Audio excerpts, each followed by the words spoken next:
வாங்க நிற்கிற அப்படி கிளப்பலாம் நிற்கிற அப்படின்னு பார்த்தீங்கன்னா இந்தியா வர்சஸ் ஆஸ்திரேலியாவோட T20 மேட்சோட மேட்ச் வந்து பார்க்குறோம். ஃபஸ்ட்டு T20 பார்த்தீங்கன்னா டாஸ் வந்து ஆஸ்திரேலியா வின் பண்ணி ஃபஸ்ட் வந்து போனி போட்டாங்க. ஃபஸ்ட் வந்து இந்தியா பேட்டிங் இந்தியா அடிச்சு பார்த்தீங்கன்னா 97 ரன் ஒரு விக்கெட் போயிடுச்சு. 9.4 ஓவருக்குள்ள பார்த்தீங்கன்னா எல்லாம் இருந்துச்சு. மழை காரணமாக பார்த்தீங்கன்னா அந்த மேட்ச் வந்து ரத்து செய்யப்பட்டுச்சு. சூரியகுமார் யாதவ் பார்த்தீங்கன்னா ஒரு 39 ரன் அடிச்சிருந்தார். சுமன் கில் வந்து பார்த்தீங்கன்னா 37 run அடிச்சிருந்தாங்க.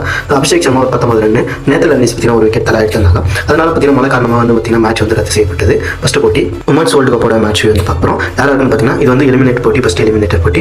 South Africa women versus England உமனோட மேட்ச் வந்து பார்க்குறோம். டாஸ்ல வந்து பார்த்தீங்கன்னா இங்கிலாந்து உமன் வின் பண்ணி ஃபஸ்ட் வந்து போலிங் போட்டாங்க. ஃபஸ்ட்டு சவுத் ஆப்பிரிக்கா உமன் அடிச்சு பார்த்தீங்கன்னா 319 ரன் அடிச்சு விக்கெட் போட்டுச்சு, 50 ஓவர் இருக்காங்க. இங்கிலாந்து உமன் பார்த்தீங்கன்னா 194 ரன் அடிச்சு 10 விக்கெட் போட்டுச்சு, 42.3 ஓவர் பார்த்தீங்கன்னா எல்லா விக்கெட் எடுத்துட்டாங்க. இங்கிலாந்து உமன் வந்து பார்த்தீங்கன்னா 125 ரன் வித்தியாசத்தில் இந்த மேட்ச் வந்து வின் பண்ணி ஃபைனலுக்கு வந்து போயிருக்காங்க. அடுத்து வந்து India versus Australia woman match இருக்கு. அது யார் வின் பண்ணுறாங்க, சவுத் ஆப்பிரிக்கா கூட வந்து போதுவாங்க. யார் வின் பண்ணுவாங்கன்னு சொல்லிட்டு மறக்காம கமெண்ட் பண்ணுங்க. வீடியோ பார்த்தீங்கன்னா நம்ம சேனலில் கொஞ்சம் வராமச்சு உடல்நிலை சரியில்லாதனால தான் வீடியோ வந்து அப்லோட் பண்ணாமல் இருந்தேன். இப்போ உடல்நிலை கரெக்டாக இருக்கனால வீடியோ அப்லோட் பண்ணிடுறேன். இதுக்கு மேலே வந்து எல்லா வீடியோ வந்து நம்ம சேனலில் வரும். இன்னும் பெஸ்ட் வீடியோஸ்